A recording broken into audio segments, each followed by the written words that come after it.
What's going on, guys? My name is Todd. Welcome to No Show Drift. On today's episode, we are going to be prepping the 31 for a drift day. In April, I have a day where I'm going to Rayleigh with a bunch of mates. They call it Milkfest. And we're going to go do some drifting. So I just need to do some prep on the 31. Two main things I want to do is lock the diff and install a hydraulic handbrake with dual calipers. So in this video, this first video of it, I'm going to be installing the Mini Spool, which will lock the diff, and I'm going to be showing you how to do that. So it's going to be like a how-to on how to put a Mini Spool into an R31, as well as I'm going to start doing the dual caliper setup. The reason I'm doing the dual caliper setup a little bit in this video is because I've got the diff out of the car, and it's going to be easier for me to make lines and put the dual caliper system on while I'm doing the Mini Spool. So yeah, how-to on how to do a Mini Spool into an R31, and also prep for the drift day. So yeah, stick around, check it out. So for those of you that don't know what a Mini Spool is, it's a way of locking your diff without like welding it or anything like that. It's kind of like the mechanical way of locking the diff together so your wheels spin at the same time. A much less barbaric version of welding your diff. Welding a diff is fine. I've done to other cars many times and it's been fine, but you have the availability of getting a Mini Spool for R31s, and they're only like $80 off eBay. So yeah, I always go for that option because it's just the proper way of locking a diff. Yeah, so in this episode, I'm gonna be showing you how to do that, how to put one in. There's a great write-up on the R31 wiki, which is how I learned how to do it when I was a wee R31 owner. But I kind of know it off by heart now.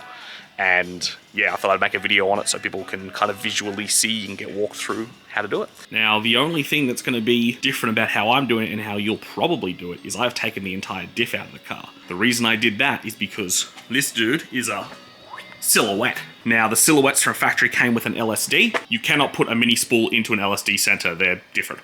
So they're still like the same type of diff, but yeah, you just can't take the spider gears out and put the Mini Spool in. You need an open diff, which is what this is. A friend of mine from Newcastle, she has a TI. TIs come with open diffs, and she wanted an LSD. I wanted a lock diff, I didn't want an LSD, so bingo bango, we swapped.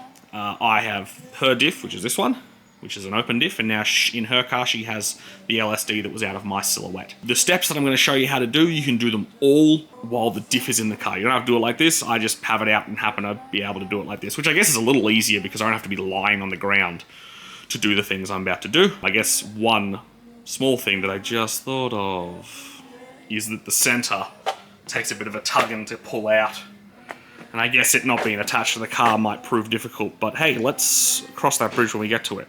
One thing that I have already done is taken my brake calipers and my discs off. You don't obviously have to take them off as much as I have, where you disconnect them completely. You can just like unbolt them from here and then just flop them to the side so you can pull your axles out. Very easy to get off. 2 17mm on the back through those holes there. I find the best way to do it when they're on the car is you feed a spanner in from this side to do this one. And then you feed the spanner in from this side to do the other one. That's the best way I've found to get these brake calipers off, is to go kind of opposite and yeah, do it like that. Okay, next step is pulling the axles out, which is these bad boys here. So you can see behind it, they've got these 4 little nuts, that one, and there's 2 more on the other side. They are a 9/16. They're stupid imperial sizing. A 14 will fit on them if you don't have imperial sockets, but they kind of get stuck in the socket and you gotta like bang them out. So yeah, 9/16 socket, and the way you get to them is got these 2 holes in the front. Easy as that, go through your hole and undo them. I just rattle them off. When you have this in the car, when you pull these axles out, you'll most likely get some diff oil dripping out of the holes once you pull them off. I'm not going to be, because this dude is sitting backwards like this. It still has the diff oil in it. I'm just gonna leave it in there for now because it's sitting backwards, all the oil's down in here and it won't reach there and drip out. So I'm just gonna pull them out without dropping the oil just yet, but I probably will eventually. I'd have to eventually drop the oil, so I'll do the axles first, but I would suggest draining your oil out of this dude before you pull your axles. To drain the oil, there is no drain plug on these, which is fantastic. So you just have to pull the whole diff hat off. Pop that off and it'll just sploosh out everywhere and miss your oil pan and all that bullshit. Okay, I've got my bolts out. These are sometimes like a bit pressed in there. You can use like a lever bar and stuff. I'm kind of blessed. Got the diff out of the car, might be able to just whack it with a hammer. Let's give it a crack. There we go. Easy as that. You can pull these axles all the way out. I usually just pull them out like that. You don't need to pull them out any further than that. As long as they're not in the diff center, you'll be fine. So pull them all the way out if you want to, but I tend to just leave them sitting out of the diff like that.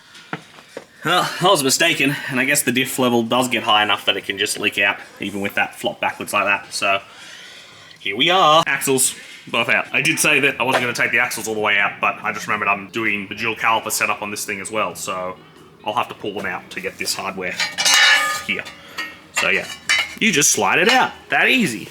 All right, pop the axles out.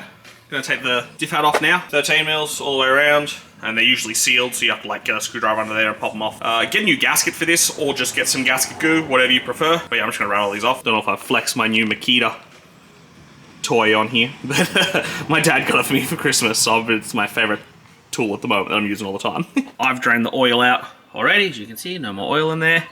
Here's our diff. Next thing we want to do is, there's two ways to go about this. If you don't have a strong like rattle gun, I'd leave these bolts for now. And obviously this diff is going to be in the car. I'd go put it in gear, put the handbrake on, and crack each one of these side nuts.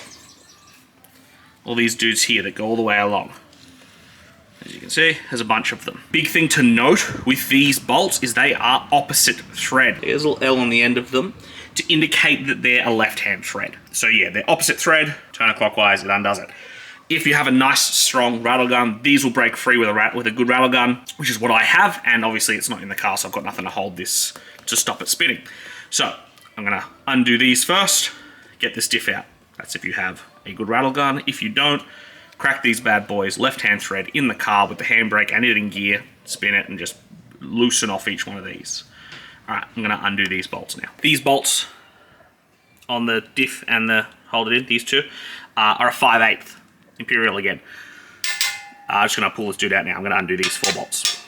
So they're undone. These caps are a little bit tight. Please, when you pull them apart, make sure you place them somewhere where you know that this is the right one and this is the left one. But you will need like a little... Alright, got the diff center out. It was a little bit of a struggle, not heaps. What I did is there's like the bolts on that left-hand side. I got this pole and I like levered it up out of there. I would have filmed, but it was a 2-person job. I had to get Morrigan to like put weight there while I leave it off that. It came out, they're stiff. They are stiff coming out. When it's in the car, it's easier because, you know, the car's holding the diff housing in, so you can kind of lever off that a bit more. It was a bit harder with this because, you know, this was just sitting there. Let's go over to starting disassembling the diff center. Okay, I hope this lighting is okay. I've got this little tiny shitty lamp. Here's the diff center out of the car. First things first, these little bearing caps, they just like sit on there. Take them off, make sure you remember which side they go on. All right, next thing is we want to get the crown gear off, which is the big gear that sits on the diff center. I'm just gonna crack all these dudes, take them off, and we'll get that crown gear off. These bolts are undone. Remember, they're a left-hand thread. Now we're gonna get the crown gear off. Just use a punch, give that a hit, and it separates it from the diff center. So I'll do that now. Oh, there we go. With the crown gear off, you can now see the pins. These big guys here, there's 3 of them. All right, looks like there's 4, but there's only 3. So there's 1, that's one big one that goes all the way through. And then this one and this one are little short ones. But yeah, 3 pins to pop out of the diff. Before you do that, those pins have their own locking pins. So that little hole there, little hole there, little hole there, 3 of them. 3 little mini pins that hold the bigger pins in. I'll flip it over so you can see the other side of those and you can see the pins properly. Okay, so here's the pin on the other side. You'll punch it out from the other side, so it'll come out this side, punch from the other side. As you might not be able to see it, but you definitely be able to see it when you're looking at it. It's hollow, and they've got a split down them, so they're not a solid piece. One thing that people get wrong sometimes is they go and get just a pin and they get the pin stuck in the hole. They just bash it straight into it and it gets stuck. I had it happen to the first time I did it and it was a nightmare. But what you're gonna do is you're either gonna get a pin that's like the same size as the hole, so it sits on the outer rim of that little pin, or a punch that's like meaty enough that you sit it on the edge of the pin and bang it out so it actually grips and has something to bang against. It's a bit self-explanatory. I hope that's enough explanation to help you out. Like, again, just ask me, hit me up on Instagram, anything like that if you have questions, or on YouTube comments, just ask away. I'm an open book for you. But yeah, I'll try and get these tiny pins out. I'll try and film a little bit as well. So I had a feeling that I'd actually like made a punch to do these diffs because I did them so much. It's such a small hole, and the issue with it also being so small is it's deep and long. So a lot of traditional punches like this one, they get bigger and it gets stuck. You can't go all the way through. Years ago, I cut up this screwdriver. I'm so lucky that I actually still have it and I found it, but I cut up this screwdriver and left it in my toolbox just in case I ever need to do an R31 diff, and here we are. So yeah, this I've cut, it's a screwdriver that I've cut down, fits in the hole perfect. It's long enough, it catches on the edge of it. I'll actually show you, I've pulled one of the pins out already. This is the pin, you can see the split in it, and I'll just film myself banging this last one out for you. Alright, with the little pins out, those 3 little pins, we'll take these big ones out, which are these guys here. Now you want to take the long one out first, and the way that you know that the long one, which one's the long one, is, so you can see you've got this little hole for the little pin, that little hole for that little pin, now for that one, and there's this one that's blank. There's only one little pin holding in this long big pin. So the blank one is the big pin, which is this one here, opposite side. So yeah, get a big punch, bang that dude out. Can't remember how stiff these things are, but I'll find out right now. All right, big pin is out. It's not too bad to get out. At first it's stiff, then it loosens up, but I can kind of like hold this against my body like this and then use the hammer and punch to bang it out. Like, we don't need too much pressure. It'll just kind of slowly come out. Just be patient. Next is these 2 small ones. Now they're really short. They only like go like to here and here. But what you have to do is you bang this one in, and then it bangs the other one out, and then you just keep going with this one, and then it'll eventually push the second one out of this side. So I'll just do that now. Alright, there's the 3 pins out. Those small ones are way easier. They come out way quicker than the other big one. Just got to separate this from the bottom. You can kind of see this split here. Just get a flathead screwdriver, just bang it into there, and it'll just separate. And then, yeah, I'll show you once that's off. Alright, so once you have split the diff in half, you'll be left with this. Here are all your sun gears, the stuff that makes differentials do differential doing. Just pull all that shit out. A little spline in there as well you to get rid of, and then on the other side, down in there, there's a little spline on the other end. Alright, so you got your spider gears out. That's all them, so you're gonna have 1, 2 big ones, 4 little ones, this little square thingy, 2 of these dudes, and then 4 of these guys. Make sure you remove all of them out of the diff before you proceed. Next, you just grab your little spool, which is this guy here. It's so beautiful. So much fun in one little tiny guy. And then we just go... There we go. That's it. That replaces all that stuff. With that, you now have a locked diff. Alright, now we're going to reassemble this, just the opposite with the pins. With reassembling the diff, just make sure you're lining these holes up with these holes, and like these holes here, the little pins up with these ones. These pins, the holes in the big pins with the little holes to hold them in. So just make sure you're lining everything up as you do it, because that can, you know, end up you having to disassemble a diff and rotate this pin to actually get the small pin back into it. So just take your time, make sure you do it, maybe have a friend help or something like that, but yeah, just make sure you put it all back together the way you pulled it apart. Just pay attention while you're pulling it apart and you'll have no issues at all. It's so simple. Righto, I'm going to throw this all back together now with our new spool in there. When you're putting the crown wheel on, just like do it up tight-ish on this. If you've got a rattle gun, you can just rattle it up. I've always just rattled them up. If you don't have a rattle gun, put it back in the car, put it in gear, get a breaker bar, and do up each one of these bolts by hand, turning it, handbrake back on that way so you can get enough torque on it.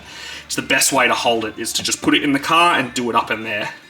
If you don't have a rattle gun. Loctite on these bolts to hold the crown wheel on. I can't remember if I've done it before, but honestly, it should be fine. We should be okay to put Loctite on it, just to have some insurance. I'm gonna do it. Like, I might Google it first really quick, but I'm pretty sure we're fine to put some Loctite on the bolts to hold the crown wheel on.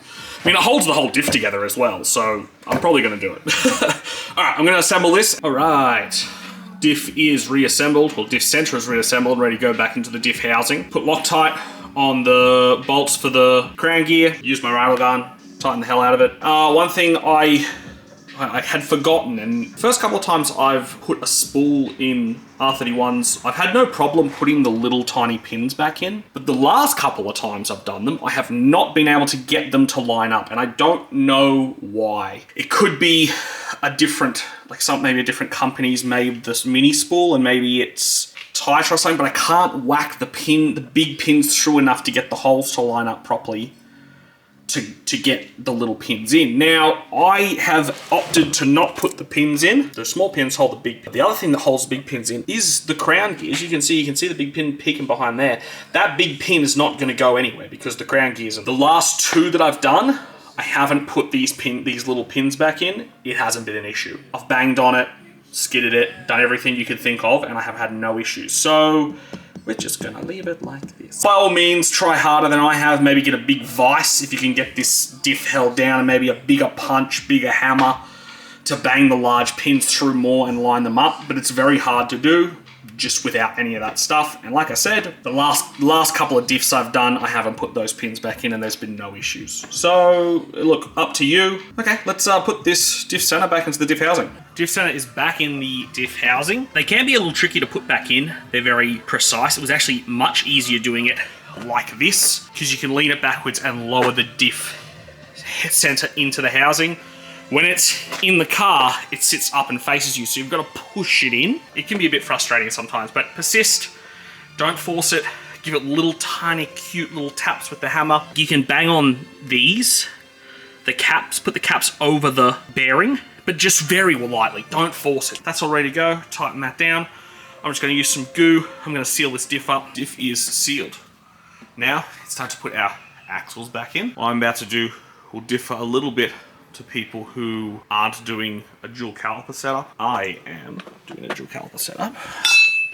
So these plates, usually they don't have this second little bracket here. You'll see on yours, it's only got this one for the one caliper. This one has an extra one welded on. So I'll be putting these guys on and I'll be showing you a bit of stuff to do with the dual hydro. If you want these brackets, you can buy them from RB Factory. I'm very sure they have them and keep them in stock. So yeah, great little addition. These ones put it on upside down. I had another set once that put them on the side, which I don't know how the bleeding of the rear calipers is going to go with it up with the caliper upside down, but I don't know. This is what we've got, and we'll see how we go.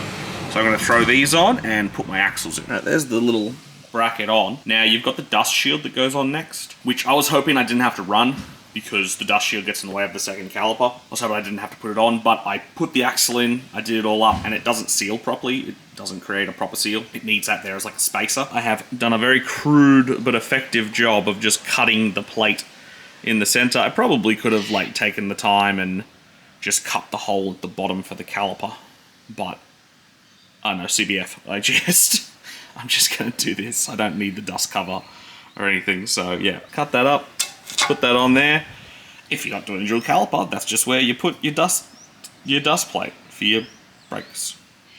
But yeah, I just cut that up a bit crudely, but anyway, I'll put this back together. I guess this seems obvious to me, it might not be for other people.